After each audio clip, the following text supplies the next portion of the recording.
Hello students, चलिए start करते हैं क्लास 11th फिजिक्स का चैप्टर फर्स्ट देख रहे हैं हम यहाँ पे बाय नेक्स्ट्रा क्लासेज। आपकी काफ़ी टाइम से डिमांड आ रही थी फिजिक्स स्टार्ट कीजिए सर, फिजिक्स स्टार्ट कीजिए, तो हम फिजिक्स की वीडियो लेके आए हैं नेक्स्ट्रा क्लासेज के ऊपर। तो बड़े ध्यान से आपको कंसेप्ट समझने हैं फिजिक्स के, बिल्कुल सिंपल एंड ईजी वे में मैं आपको यहाँ पे फिजिक्स करवाऊँगा। ठीक है, तो सबसे पहले अगर मैं बात करूँ फिजिक्स होती क्या है। फिजिक्स जो वर्ड है हमारा वो कहाँ से आया है? ग्रीक वर्ड से लिया गया है। फिजिक्स जो है वो कहाँ से है? ग्रीक वर्ड से। अब जैसे मान लीजिए कोई भी नाम आता है, राम आ गया, श्याम आ गया, या फिर कोई XYZ नेक्सा आ गया, या फिर हिंदी का कोई वर्ड है, तो इनको क्या कहते हैं हम? हिंदी से लिया गया है, इंग्लिश से लिया गया है। ऐसे ही ग्रीक भाषा से हमारा जो है फिजिक्स से लिया गया है। ठीक है, अब बात करते हैं फिजिक्स की डेफिनेशन की। फिजिक्स की डेफिनेशन है क्या? फिजिक्स किसको कहेंगे हम? फिजिक्स जो है वो साइंस की ब्रांच है। ठीक है, और इसके अंदर हम किसके बारे में पढ़ते हैं?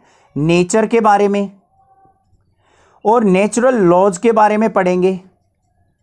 नेचुरल लॉज के बारे में, और क्या पढ़ेंगे हम? नेचुरल फिनोमिनाज के बारे में। नेचुरल फिनोमिना, इनके बारे में स्टडी करना क्या कहलाएगा? हमारा फिजिक्स कहलाएगा। अब ये nature, natural laws, natural phenomena है क्या चीज? अब देखो, जैसे अर्थक्वेक है हमारा, अर्थक्वेक आ गया। ठीक है, तो क्या आपको पता है हम अर्थक्वेक को कैसे मेजर करेंगे? पहले तो नहीं पता था, रिसर्च के बाद हमें पता चला है। तो कितनी हमारी जो उसकी एबिलिटी थी, कितनी उसकी पावर थी अर्थक्वेक की, कहाँ उसका ओरिजिन था, कैसे वो जनरेट हुआ है, इन सब के बारे में स्टडी करना क्या कहलाएगा? हमारा फिजिक्स। अब जैसे रिवॉल्यूशन ऑफ प्लैनेट्स हैं, अर्थ जो है सन के चारों तरफ राउंड लगाती है, मून जो है अर्थ के चारों तरफ घूमता है। किस वजह से घूमता है? ये भी कुछ हमारे क्या है? नेचुरल लॉज हैं। इन सब के बारे में स्टडी करना क्या कहलाएगा? हमारा फिजिक्स कहलाएगा। क्लियर हो गई बात? थोड़ी सी डेफिनेशन क्लियर हो गई होगी, कोई दिक्कत की बात नहीं। यहां से कोई बहुत ज्यादा टाइम वेस्ट करने की जरूरत नहीं है हमें यहाँ पे। अब उसके बाद बात आती है हमारी, जो हमारी फिजिक्स है उसके अंदर हमारे प्रिंसिपल होते हैं दो। प्रिंसिपल ऑफ फिजिक्स, यहां पे मैं कह सकता हूं उनको प्रिंसिपल ऑफ फिजिक्स। अब फिजिक्स के प्रिंसिपल जो है हमारे वो दो हैं। फर्स्ट जो है हमारा यूनिफिकेशन, क्या है? यूनिफिकेशन। और जो सेकंड जो है हमारा वो है हमारा रिडक्शनिज्म। क्या है? रिडक्शनिज्म। अब इनके बारे में देख लेते हैं, ये दोनों के दोनों प्रिंसिपल हैं क्या हमारे। सबसे पहले अगर मैं बात करूं यूनिफिकेशन की, यूनिफिकेशन का मतलब क्या होता है? यूनि का मतलब क्या होता है? Unique, single. तो यूनिफिकेशन का मीनिंग क्या है? यहां पे बहुत सारी चीजों को, बहुत सारे कंसेप्ट्स को एक सिंगल लॉज के द्वारा क्या करना? डिफाइन करना क्या कहलाएगा? यूनिफिकेशन। अब जैसे देखो, हमारा न्यूटन्स लॉ है, एग्जाम्पल ले रहे हैं हम यहां पे, न्यूटन्स लॉ। अब न्यूटन्स ने बहुत सारे लॉज दिए हैं हमारे, और बहुत सारी चीज ऐसी हैं हमारी, जो हमारी फिनोमिनान्स हैं वो ऐसे हैं बहुत सारे जो हमारे न्यूटन्स लॉ पे डिपेंड करते हैं। जैसे फॉलिंग ऑफ ऑब्जेक्ट है, फॉलिंग ऑफ ऑब्जेक्ट, या फिर फॉलिंग ऑफ एप्पल भी है, बुक में एग्जाम्पल जो दे रखा है। या फिर हमारा क्या कह सकते हैं? मोशन ऑफ प्लेनेट है, मोशन के बारे में हम स्टडी करते हैं। या फिर कोई भी हमारे जो न्यूटन्स के लॉ है, law of conservation of momentum है। इस तरीके से बहुत सारे लॉज हैं, उन सबको हम किसके अंडर लेके आते हैं? हम natural laws means Newton law के अंदर। तो एक सिंगल लॉ बहुत सारी चीजों को डिफाइन कर रहा है, तो उसी चीज को हम क्या कहते हैं? यूनिफिकेशन कहते हैं। समझ में आ गई बात? अब बात करते हैं रिडक्शनिज्म। रिडक्शनिज्म का मतलब क्या होता है? कॉम्प्लेक्स ऑब्जेक्ट को, कॉम्प्लेक्स ऑब्जेक्ट हो सकती है, कॉम्प्लेक्स कोई हमारा फॉर्मूला हो सकता है, कॉम्प्लेक्स कोई भी चीज हो सकती है, उसको क्या करना? सिंपल पार्ट्स में या सिंपल टर्म्स में उसको डिवाइड कर देना क्या कहलाएगा? हमारा रिडक्शनिज्म। अब रिडक्शनिज्म का एग्जांपल समझ लो। देखो, रिडक्शनिज्म के अंदर हम मान लेते हैं, यहां पे एग्जांपल ले लेते हैं एक थर्मोडायनेमिक्स का। किसका एग्जांपल ले लेते हैं? थर्मोडायनेमिक्स। अब अगर मान लो आपको कोई कह दे कि थर्मोडायनेमिक्स है क्या चीज, बहुत बड़ी चीज है। थर्मोडायनेमिक्स के अंदर बहुत सारी टर्म्स आती हैं। अब अगर मान लो थर्मोडायनेमिक्स पूछने की जगह आपसे कोई पूछ ले भाई टेम्परेचर को डिफाइन कीजिए, या फिर कोई पूछ ले प्रेशर को डिफाइन कीजिए, या फिर कोई पूछ ले हीट को डिफाइन कीजिए, या फिर कोई पूछ ले हीट इंजन को डिफाइन कीजिए, तो देखो हमने थर्मोडायनेमिक्स को डिफरेंट डिफरेंट पार्ट्स में क्या कर दिया, ब्रेक कर दिया। यहाँ पे तो सिंपल पार्ट्स में डिवाइड कर दिया। अब थर्मोडायनेमिक को एक्सप्लेन करना थोड़ा इजी हो जाएगा। कोई टेम्परेचर पूछ ले तो खाली टेम्परेचर को एक्सप्लेन कर दो, प्रेशर को पूछ ले प्रेशर को एक्सप्लेन कर दो, हीट को कर दो एक्सप्लेन, हीट इंजन को कर दो। एक तो बहुत बड़ी टर्म को एक्सप्लेन करना, एक छोटी छोटी टर्म्स को एक्सप्लेन करना क्या कहलाएगा, हमारा रिडक्शनिज्म। समझ में आ गई बात? क्लियर है? कोई दिक्कत नहीं है? यहां तक कोई भी डाउट हो तो कमेंट करके आप जरूर पूछ सकते हैं। नेक्स्ट बात करते हैं हमारी स्कोप ऑफ फिजिक्स। फिजिक्स के हमारे स्कोप्स क्या हैं? स्कोप ऑफ फिजिक्स से हमारा यहां पे जो मेन मोटिव है, मेन ऑब्जेक्टिव जो है वो क्या है, हमारी जो फिजिक्स है ना वो 2 पार्ट्स में डिवाइड की गई है मेनली। एक तो जो हमारी फिजिक्स है वो है हमारी मैक्रोस्कोपिक। कौन सी है? मैक्रोस्कोपिक। इस चीज को ध्यान से समझना, क्या चीज बता रहा हूं मैं यहां पे। दूसरी है हमारी माइक्रोस्कोपिक। माइक्रोस्कोपिक, ये 2 हमारी टर्म्स हैं हमारी फिजिक्स की। एक तो मैक्रोस्कोपिक फिजिक्स है, एक माइक्रोस्कोपिक है।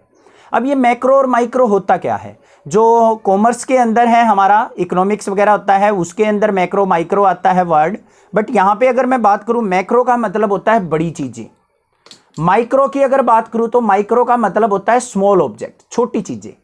तो मैक्रोस्कोपिक मतलब बड़ी बड़ी चीजों के बारे में स्टडी करना क्या कहलाएगा, हमारा मैक्रोस्कोपिक फिजिक्स। और स्मॉल थिंग्स के बारे में स्टडी करना क्या कहलाएगा, हमारा माइक्रोस्कोपिक। क्लियर? अब जो मैक्रोस्कोपिक जो है हमारा, वो जो है बिफोर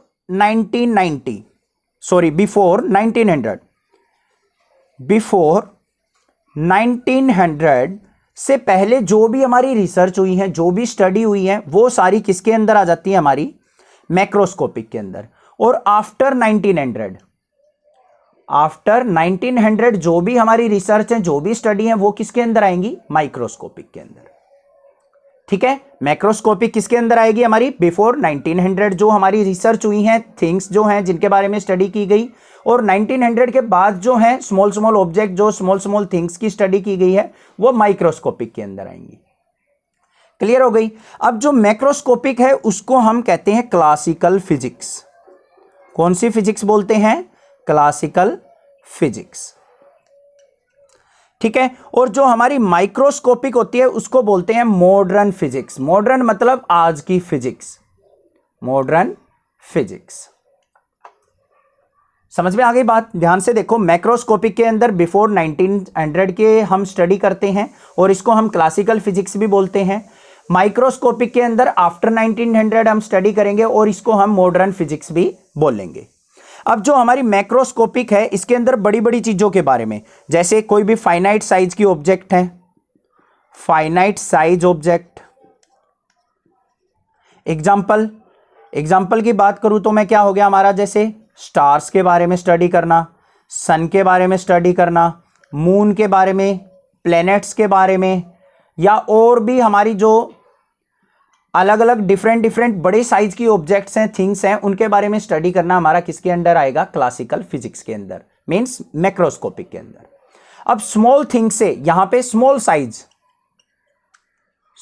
साइज थिंग्स या फिर ऑब्जेक्ट्स के बारे में अगर हम स्टडी करेंगे तो वो किसके आएगा अंदर, मॉडर्न फिजिक्स के अंदर। जैसे इलेक्ट्रॉन के बारे में, प्रोटॉन के बारे में, न्यूट्रॉन के बारे में स्टडी करना, और एटम के बारे में स्टडी करना, या फिर हम स्ट्रक्चर ऑफ एटम के बारे में स्टडी करना, न्यूक्लियस के बारे में स्टडी करना, इन सब के बारे में स्टडी करना क्या कहलाएगा, हमारा माइक्रोस्कोपिक या फिर मॉडर्न फिजिक्स।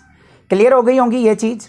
अब जो हमारी क्लासिकल फिजिक्स है उसके अंदर बहुत सारे पार्ट हैं। मॉडर्न फिजिक्स जो है हमारी उसके अंदर अलग डिफरेंट पार्ट हैं। वो और देख लेते हैं हमारी क्या क्या इनके अंदर चीज आती हैं।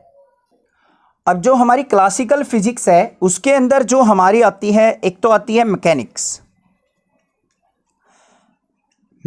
ये एक तरीके से फिजिक्स के पार्ट्स हैं हमारी। दूसरे हैं थर्मोडायनेमिक,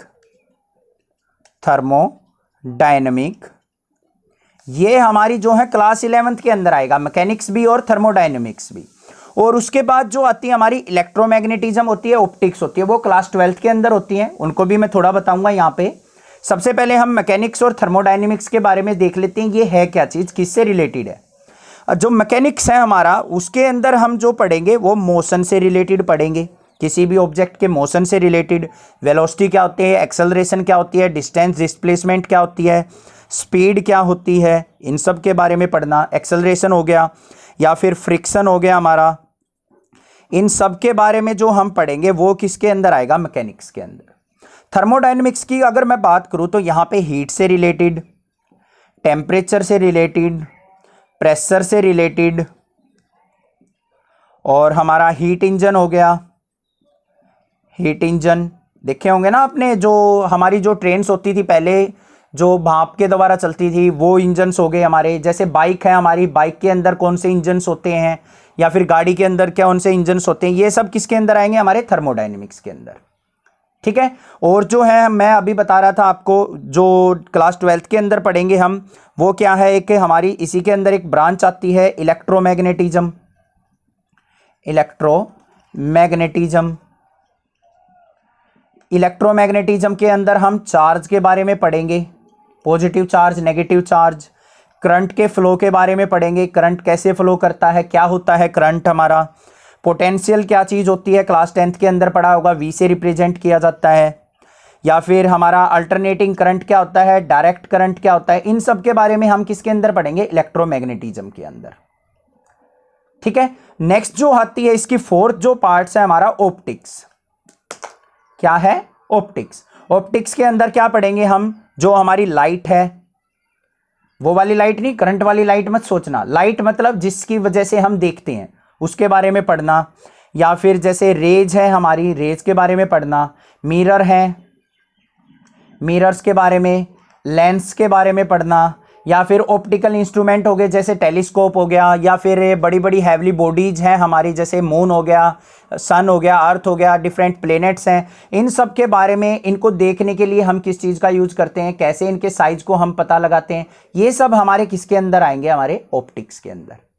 समझ में आ गई होगी। ये सारी जो चीज़ें हैं ये क्लासिकल फिजिक्स के अंदर आने वाली हैं। अब बात करते हैं हम मॉडर्न फिजिक्स की। मॉडर्न फिजिक्स के अंदर जो आएगा हमारा, वो अभी अभी हमने देखा था, इलेक्ट्रॉन के बारे में स्टडी करना, प्रोटॉन के बारे में स्टडी करना, न्यूक्लियस के बारे में स्टडी करना, या फिर कह सकते हैं हम सेमीकंडक्टर्स के बारे में। सेमीकंडक्टर, कंडक्टर आपने पढ़ा होगा, सेमीकंडक्टर क्या होता है, कंडक्टर क्या होता है, इन सब के बारे में। न्यूट्रॉन क्या है, न्यूट्रॉन के बारे में स्टडी करना। ये छोटी जो चीज़ें हैं ना, उनको पढ़ना क्या कहलाएगा, हमारा मॉडर्न फिजिक्स। तो ये तो था हमारा मैक्रोस्कोपिक, ये था माइक्रोस्कोपिक। अब एक और टर्म आई है इन दोनों के बीच में, मैक्रो, उसको हम भी डिफाइन करते हैं। यहाँ पे ये चीज़ पता लग गई होगी आपने क्या कुछ स्टडी करना है। अभी जो मैं बता रहा था यहाँ पे, एक तो मैक्रो टर्म थी हमारी, मैक्रो टर्म थी, एक माइक्रो टर्म थी, दो टर्म थी हमारी, मैक्रो और माइक्रो। इनके बीच में हमारी एक मीजो टर्म और आई है, मीजोस्कोपिक। मीजोस्कोपिक क्या है, वो मैक्रो मतलब क्या थी, हैवली बॉडीज के बारे में, माइक्रो मतलब छोटी छोटी ऑब्जेक्ट्स के बारे में। अब मीजोस्कोपिक के अंदर क्या जाएगा, यहां पे जैसे इलेक्ट्रॉन के बारे में स्टडी कर रहे थे, प्रोटॉन के बारे में कर रहे थे, न्यूट्रॉन के बारे में कर रहे थे, इन स्टडी को हम माइक्रोस्कोपिक बोल रहे थे। अब यहां पे मान लिया 10,000 इलेक्ट्रॉन है, 10,000 इलेक्ट्रॉन हो गए, या फिर 1000 हमारे क्या हो गए, प्रोटॉन हो गए। अब देखो बहुत सारे इलेक्ट्रॉन हो गए, बहुत सारे प्रोटॉन हो गए, एक बड़ा साइज हो जाएगा थोड़ा as compare to electron proton, तो उसको हम मीजोस्कोपिक के अंदर हम यहां पे अपनी पुट करेंगे। क्लियर हो गई यहां तक चीजें, कोई दिक्कत नहीं होगी। अब बात आती है हमारी physics related with science and society. जो हमारी फिजिक्स है वो डिफरेंट साइंस के साथ किस तरीके से रिलेट करती है, कैसे उसका यूज होता है, और सोसाइटी और टेक्नोलॉजी के साथ भी हमारी फिजिक्स किस तरीके से रिलेट करती है। अब यहाँ पे देखेंगे जो हमारा फिजिक्स का रिलेशन है विद साइंस। साइंस के अंदर हमारी जो है केमिस्ट्री भी आती है, बायोलॉजी भी आती है, जूलॉजी भी आती है, एस्ट्रोनॉलॉजी भी आती है, बहुत सारी ब्रांच हैं। उन सब के साथ हमारी साइंस जो है कैसे रिलेट करती है, या फिर सोसाइटी के साथ कैसे साइंस रिलेट करती है, टेक्नोलॉजी के साथ कैसे रिलेट करती है, वो चीज़ें हम यहाँ पे देखने वाले हैं। सबसे पहले बात करूँ मैं फिजिक्स का रिलेशन विद मैथमेटिक्स। ध्यान रखना, फिजिक्स का रिलेशन विद मैथमेटिक्स। जो फिजिक्स है जो वो साइंस में किंग का रोल प्ले करती है। फिजिक्स जो है वो किसका रोल प्ले करती है? किंग का रोल प्ले करती है। और मैथमेटिक्स जो होता है हमारा, वो हमारा क्वीन का रोल प्ले करता है। ये किंग होता है, ये क्वीन। तो मेन आपस में इनके बिना तो रह ही नहीं सकते भाई। किंग क्वीन के बिना नहीं रह सकती, क्वीन किंग के बिना नहीं रह सकता। तो मतलब एक अगर चीज नहीं है, मैथ नहीं है तो फिजिक्स नहीं है, फिजिक्स नहीं है तो मैथ नहीं है। जिस बच्चे को मैथ नहीं आता ना, फिजिक्स नहीं आएगी, बहुत ही कम चांस है, नेग्लिजिबल चांस है। ठीक है, तो ये चीज ध्यान रखना, मैथ आना जरूरी है, तभी आपको फिजिक्स आएगी, अदरवाइज आपके कंसेप्ट अधूरे रह जाएंगे बहुत सारे। अब कैसे मैथ रिलेट करता है फिजिक्स के साथ? अब देखो, जैसे हमारे फॉर्मूलाज हैं या फिर हमारे साइंस हैं। साइन मतलब पॉजिटिव साइन हो गया, नेगेटिव हो गया, मल्टीप्लिकेशन हो गया, डिवीजन हो गया, या फिर कुछ हमारी जो मैथमेटिकल टर्म्स हैं, कैसे पाई होगी, या फिर सिग्मा हो गया, या फिर कोई भी और अदर जो टर्म्स हैं हमारी, उन सब के बारे में स्टडी करना क्या कहलाएगा? हमारा मैथमेटिक्स। बट ये सारी टर्म्स हमारी किसके अंदर भी यूज होती है? हमारी फिजिक्स के अंदर भी। इन्हीं की हेल्प से हमारी फिजिक्स चलती है। तो फिजिक्स का रिलेशन किसके साथ हो गया? मैथमेटिक्स के साथ। अब फिजिक्स का रिलेशन मैं अगर देखूं केमिस्ट्री के साथ किस तरीके से है, केमिस्ट्री के साथ किस तरीके से ये रिलेट करती है। अब केमिस्ट्री के अंदर क्या होता है हमारा? स्ट्रक्चर ऑफ एटम के बारे में स्टडी करना, स्ट्रक्चर ऑफ एटम, न्यूक्लियस के बारे में स्टडी करना, एक्सरे वगैरह के बारे में स्टडी करना। एक्सरेज है हमारी, गामा रेज है। अब एक्सरेज है, जैसे हमारे बोन में कोई फ्रैक्चर हो जाए तो एक्सरे करवाना पड़ता है, तो वो चीज जो है हमारा केमिस्ट्री के अंदर भी आता है। और ये सारी टर्म्स जो है हमारी किसके अंदर भी आती हैं? फिजिक्स के अंदर भी आती हैं। ठीक है, तो फिजिक्स के साथ भी रिलेट हो गया हमारा किसका? केमिस्ट्री का। अब बात करते हैं physics relation with biology. Physics का बायोलॉजी के साथ कैसे रिलेशन है वो देखना हमें। Physics with biology. अब बायोलॉजी के अंदर देखो हम क्या करते हैं, आपने देखा होगा, जो बायोलॉजी का स्टूडेंट हो यहाँ पे अभी, उसने देखा होगा कि उनकी जो लैब है उसके अंदर माइक्रोस्कोप वगैरह होता है। माइक्रोस्कोप किसके अंदर आता है? उसके अंदर लेंस या मिरर लगा हुआ होता है। बायोलॉजी के अंदर जो हमारा माइक्रोस्कोप होता है, माइक्रोस्कोप, उसके अंदर क्या होता है? हमारा लेंस भी यूज होते हैं। कुछ टर्म्स ऐसी आती हैं जिनके अंदर हमें मिरर भी यूज करना पड़ता है। तो लेंस और मिरर से रिलेटेड चीजें किसके अंदर पढ़ेंगे हम? फिजिक्स के अंदर। तो बायोलॉजी भी किसके साथ रिलेट करती है? हमारी फिजिक्स के अंदर। अब जैसे हम और भी देख सकते हैं, स्ट्रक्चर ऑफ न्यूक्लियस है, स्ट्रक्चर ऑफ सेल है, या फिर रेडियोलॉजी है, रेडियोथेरेपी है। आपने सुना होगा कैंसर की ट्रीटमेंट में हम रेडियोथेरेपी का यूज करते हैं। तो बायोलॉजी जो है हमारा किसके साथ रिलेट करती है? फिजिक्स के साथ भी रिलेट करती है। क्लियर? अब देखते हैं हम physics related with astronomy. Physics का रिलेशन एस्ट्रोनॉमी के साथ किस तरीके से है, या फिर एस्ट्रोलॉजी भी कह सकते हैं। एस्ट्रोनॉमी बोलेंगे, मेन तो टर्म जो है हमारी एस्ट्रोनॉमी। एस्ट्रोनॉमी के अंदर क्या होता है हमारा? रिवॉल्यूशन ऑफ प्लैनेट्स है। प्लैनेट्स कैसे रिवॉल्व करता है, अर्थ हो गया, स्टार्स हो गया, मून हो गया, इनके साइज को हम किस तरीके से फाइंड आउट करते हैं, वो सब चीजें हमारी किसके अंदर आएंगी? फिजिक्स के अंदर। तो एस्ट्रोनॉमी के अंदर प्लैनेट्स, अर्थ हो गया, मून हो गया, सब कुछ आता है। इन सब के बारे में हम किसकी हेल्प से स्टडी करेंगे? फिजिक्स की हेल्प से। तो physics related with astronomy also. Metrology होता है। मेट्रोलॉजी का मतलब होता है टेम्परेचर के बारे में पढ़ना, प्रेशर के बारे में पढ़ना, वेदर फोरकास्ट के बारे में पढ़ना। वो चीजें भी किसके साथ रिलेट करेगी? फिजिक्स के अंदर, क्योंकि थर्मोडायनेमिक्स के अंदर ही हम क्या करते हैं? टेम्परेचर प्रेशर से रिलेटेड चीजें पढ़ते हैं। तो हमारी जो मेट्रोलॉजी है वो भी किससे रिलेट कर रही है? फिजिक्स से रिलेट। तो यहाँ पे रिलेशन विद साइंस तो आपको पता चल गया होगा किस तरीके से हमारा जो है डिफरेंट साइंस की ब्रांच फिजिक्स से रिलेट करती हैं। अब बात करते हैं फिजिक्स का relation with society and technology. Physics जो है हमारी सोसाइटी और टेक्नोलॉजी के साथ कैसे रिलेट करती है? ध्यान से देखो, अपनी डेली यूजेज की चीजें देखो। टेलीफोन है, मोबाइल फोन, टेलीविजन है, टीवी, या फिर हमारा जो है प्रिंटर है, या फिर हमारा कंप्यूटर है, या फिर कोई भी और चीज है XYZ, जैसे लाइट है हमारी, इलेक्ट्रिसिटी वगैरह हो गई, या फिर मोटर होगी, जनरेटर हो गया। ये सब चीजें जो हैं हमारी एक तरीके से रिसर्च ही तो है, टेक्नोलॉजी तो है, जो टाइम टू टाइम हम क्या कर रहे हैं? इनका बेस्ट यूटिलाइजेशन करते हैं। बट इन सब के अंदर हमारी क्या चीज यूज हो रखी है? फिजिक्स। हो रखी है या नहीं हो रखी है? अब टेलीविजन है, टेलीविजन पे टेलीफोन है, हम बात करते हैं, हम यहाँ बैठे हैं, हमें दूसरी कंट्री में भी बात करनी है, हमारा सिग्नल जो है वो इलेक्ट्रिकल सिग्नल की फॉर्म में ट्रांसफर हो जाता है या फिर वेव सिग्नल की फॉर्म में, वायरलेस सिग्नल की फॉर्म में ट्रांसफर होता है। उन सब के पीछे क्या है? हमारी फिजिक्स। टेलीविजन है, टेलीविजन के ऊपर पिक्चर क्वालिटी आ जाती है बहुत ज़्यादा दूर से, हमारे मोदी जी हैं या फिर कोई भी और प्राइम मिनिस्टर हैं, वो हमारे जो अनाउंसमेंट करते हैं, कोई भी हमारी जो मीटिंग चल रही है उसको हम डायरेक्टली लाइव टेलीकास्ट देख पाते हैं। मैच है, क्रिकेट मैच है या फिर कोई हमारा टीवी शोज हैं, उनको डायरेक्टली देख पाते हैं। वो किसकी वजह से देख पाते हैं? फिजिक्स की वजह से, कि किस तरीके से हमारी पिक्चर जो है हमारी स्क्रीन के ऊपर आ रही है। प्रिंटर्स है, कोई भी पेपर रखा उसकी प्रिंट निकाल लिया हमने। कंप्यूटर की हेल्प से हमने कोई भी चीज़ है अपनी मेल करनी है, ईमेल करनी है, ई शॉपिंग करनी है या कुछ भी XYZ काम करना है, तो यहाँ पे टेक्नोलॉजी का ही तो यूज हुआ है। और फिजिक्स के कारण ही ये पॉसिबल है हमारा कंप्यूटर की यहाँ पे बिल्डअप करना, प्रिंटर का बनाना, या फिर हमारा जो है और भी बहुत सारी चीज़ें हैं जिसके अंदर हमारी फिजिक्स यूटिलाइज होती है। और ये सारी चीज़ें हमारी सोसाइटी के साथ भी रिलेट करती हैं, क्योंकि सोसाइटी ही इनका यूज करती है और सोसाइटी इनके बिना अब क्या है? अधूरी है। अब जैसे मोबाइल फ़ोन है, 4 दिन नेट बंद हो जाओ, बंद हो जाएगा सब कुछ, मोबाइल फ़ोन वेस्टेज हो जाएगा एक तरीके से। तो विदाउट टेक्नोलॉजी और विदाउट सोसाइटी और विदाउट फिजिक्स आप सर्वाइव नहीं कर सकते। तो फिजिक्स जो है सोसाइटी और टेक्नोलॉजी के साथ भी रिलेट करता है। आई थिंक यहाँ पे जो था इस चैप्टर के अंदर स्टार्टिंग का, वो चीज़ें आपको समझ में आ गई होंगी। फिजिक्स है क्या चीज़, यहाँ से बहुत ही कम चांस है एक आध मार्क्स का कभी कोई क्वेश्चन पूछ लिया जाए।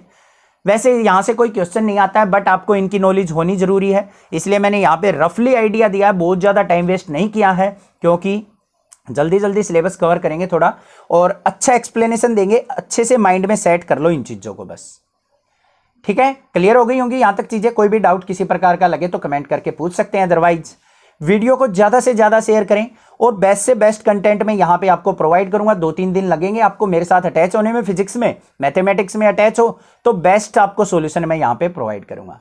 Thank you students for watching next classes.